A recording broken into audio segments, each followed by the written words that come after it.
நம்ம ஜோதிட சாஸ்திரத்துல நிறைய விதமான தோஷங்கள் அப்படிங்கிறது உண்டு. உதாரணத்துக்கு பித்ரு தோஷம், மாத்திரு தோஷம், அஷ்ட சர்ப்ப தோஷம், கால சர்ப்ப தோஷம், அதுக்கப்புறமா செவ்வாய் தோஷம், கலத்திர தோஷம், இது மாதிரி நிறைய விதமான தோஷங்கள் அப்படிங்கிறது உண்டு.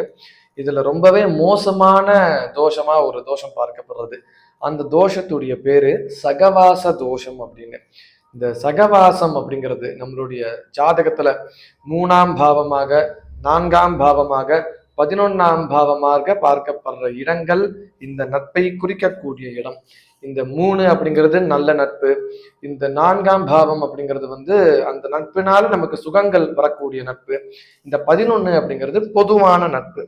இப்படி இந்த 3 பாவத்துல இருக்கக்கூடிய நட்புகள் நம்மளுடைய ஜாதக ரீதியா நம்மளுடைய இந்த 3 பாவாதிபதிகளும் ராகுவுடனோ இல்ல கேத்துவுடனோ இல்லைன்னா கரெக்டா 6ஆம் வீட்டிலேயோ 8ஆம் வீட்டிலேயோ 12ஆம் வீட்டிலேயோ இருக்கும் பட்சத்தில் நமக்கு இந்த நட்புகள்னால நிறைய விதமான உபதிரவங்கள் அப்படிங்கிறத அனுபவிக்க வேண்டியதா இருக்கும்.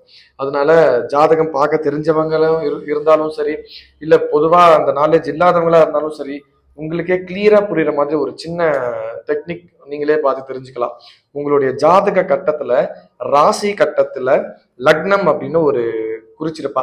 அந்த லக்னத்தை ஒன்னா போட்டு அந்த லக்னத்திலிருந்து இருந்து 3ஆம் பாவம், அடுத்தது 4ஆம் பாவம், அடுத்தது 11ஆம் பாவம், இந்த 3 பாவத்துடைய அதிபதிகள் யாருங்கிறது நீங்க தெரிஞ்சு இந்த அதிபதிகள் ராகுவுடனோ இல்ல கேத்துவுடனோ இல்ல உங்களுடைய லக்னத்திற்கு 6, 8, 12 இந்த மாதிரி இடத்துல இருக்கும் பட்சத்தில் உங்களுக்கு நட்புகள்னால நிறைய பிரச்சனைகள் வரும் அப்படின்ற மாதிரி நீங்களே தெரிஞ்சுக்கலாம். யார் கூட பழகலாம், யார் கூட பழக வேண்டாம், இப்ப நம்ம பழகிட்டு இருக்கிறவங்க நமக்கு இவங்க சாதகமானவங்களா, இல்ல இவங்களால நமக்கு ஃபியூச்சர்ல பிரச்சனை வருமா, இல்ல இவங்க நமக்கு அனுகூல சத்ருவா இருக்காங்களா, இந்த மாதிரி எல்லா டெக்னிக்ஸுமே இதை வச்சு நம்ம கிளியரா தெரிஞ்சுக்கலாம். அதனால நீங்க அவசியமா இது தெரிஞ்சுக்கிட்டு மற்றபடி உங்களுடைய பார்ட்னர்ஸை நீங்க தேர்ந்தெடுக்கணும் அப்படின்னு நான் பிரார்த்தனை பண்ணிக்கிறேன். நமஸ்காரம்.